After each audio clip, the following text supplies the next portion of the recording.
All right, so today I'm going to show you how to make a political cartoon. I'm going to show you a couple examples of political cartoons, and then I'm going to show you how to make a couple of quick and easy guys that you can create your own political cartoon with. All right, as you know, or as you may know, political cartoons sort of take a humorous slant at an event that happened in history. This first example I'm going to show you is an event that happened in U.S. history. It's an event leading to the American Revolution, and it's the Proclamation of 1763. All right, there are three key things you're going to put in your political cartoon. The first thing is who was involved in your cartoon. Who was involved? And in this case, it's Native Americans and the colonists. And then the second thing you're going to put is what the policy was about. In this case, the land west of the Appalachian Mountains was off limits to the colonists. Now, a little background information. The colonists had fought with the British in the French and Indian War to win this territory that's west of the Appalachian Mountains. They won, and then King George III told the colonists they couldn't go over in that territory. Now, he did that to protect the colonists because he feared that the Native Americans may attack if they colonized over there, but it still probably made them unhappy, which is the third thing, how people felt about it. In this example, the colonists are unhappy. Now, I strongly doubt the Native Americans were doing that sort of thing, putting their tongue out and spitting on them, but that's my humorous slant on an event that happened, right? All right, so in this next part, you're going to use your own little template here, like I've done. I put my name and I put the name of the event that I'm going to draw about. And then the second step that I like to do is organize my thoughts. So I organize my thoughts here about the Fugitive Slave Law. So the title is Fugitive Slave Law of 1850, and there are three key points. Again, who was involved, what the policy was, and how people felt about it.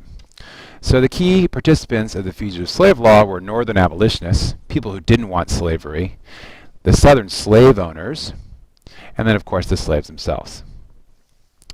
In this law, it required people from both the North and the South to return runaway slaves to his or her owner. Now, of course, the Northerners who didn't like it didn't necessarily have a need for slaves, wanted to abolish it, get rid of it. They didn't like the idea that they'd have to return the South their slaves. Of course, this leads to the next thing, is how people felt about it. Now, as you can imagine, the Southerners were happy. They liked this law that was passed by our legislative branch, our Congress. And the Northerners, of course, viewed it as a loss. And as a consequence of that, they decided they were going to largely ignore it or defy it. All right, so in my political cartoon, I drew a Southerner saying, "Ha! You need to return my runaway slave," and a Northerner saying, "Oh, brother," kind of that idea, the look in his eyes. That's what you think. I drew some real quick, simple cotton plants, kind of showing that the Southern were plantation cotton owners, or cotton farmers. And I drew a compass rose showing that the North and the South, west and east, right? North is up here, south is down here. And I drew a northerner, sort of industrial north with a little smokestack there and a river going by with a paddle wheel being propelled by the river. Of course, the North were textile manufacturers or fabric manufacturers. And guess where they got their cotton from? The South. But the North used a different type of labor, and that was the people that were immigrating into the country often worked for very inexpensively, and that's who they used. All right, so this is a quick visual representation of what I know about the Fugitive Slave Law of 1850. It shows some key factors, and now we get to the fun part. You get to draw your own. Guys, I'm going to keep them real simple here, and I want to remind you that anytime you draw in class, your instructor is not looking for your perfection in your artwork, but they're looking for you to visualize a concept and put it on paper. Brain research shows that if you're able to visualize it, you'll remember it better, and that's what we're looking for. All right, so these guys are real simple. We're going to draw a head first.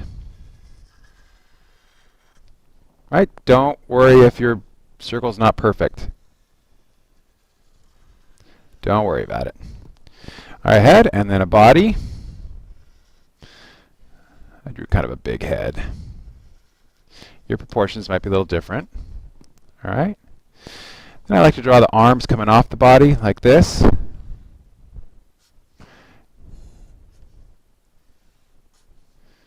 All right, then I'm going to draw 3 lines coming down. 1, 2, 3. 1, 2, 3. All right? I'm going to draw some feet. 1, 2, 3. Some feet. All right, there's my simple guy. Now we're just going to put some hands on him. Don't worry if you don't have 5 fingers. You'll see my guy has 4. And we're going to put a face on him. I'm going to start with a nose. A couple of eyes. We're going to make him smiling. Of course, what you do with the mouth and the eyes really shows what the emotion is of the person. Some ears. And I'm going to keep this real simple hair. All right. One more thing I'll draw is just some pants. All right. Now, where their nose is pointed really dictates where they're looking.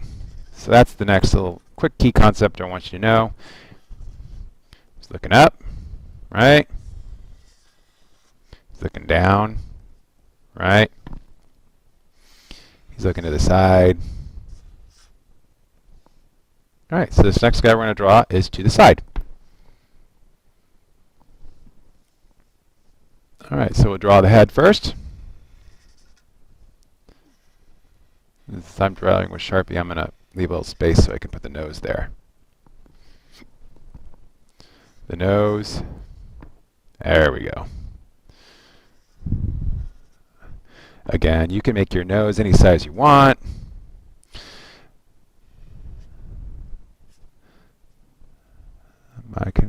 Making him smile again. And the hair. I don't know why I decided to put the face on first. But it's the same concept again. You draw the body. Okay. And then you can draw an arm. Real simple there.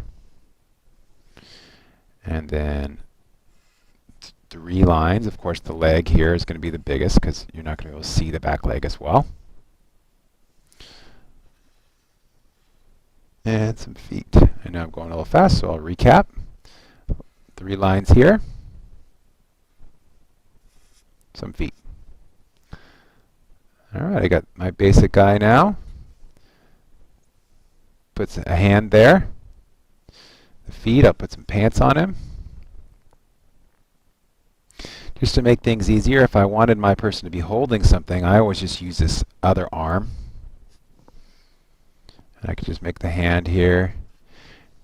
And in my example in the fugitive slave law, the southern farmer could have a pitchfork. You just want to think of what's symbolic. If I were to make this person, what is symbolic about that person that I can put something in there that everyone would go, oh, that's a farmer. And for me, that was a pitchfork.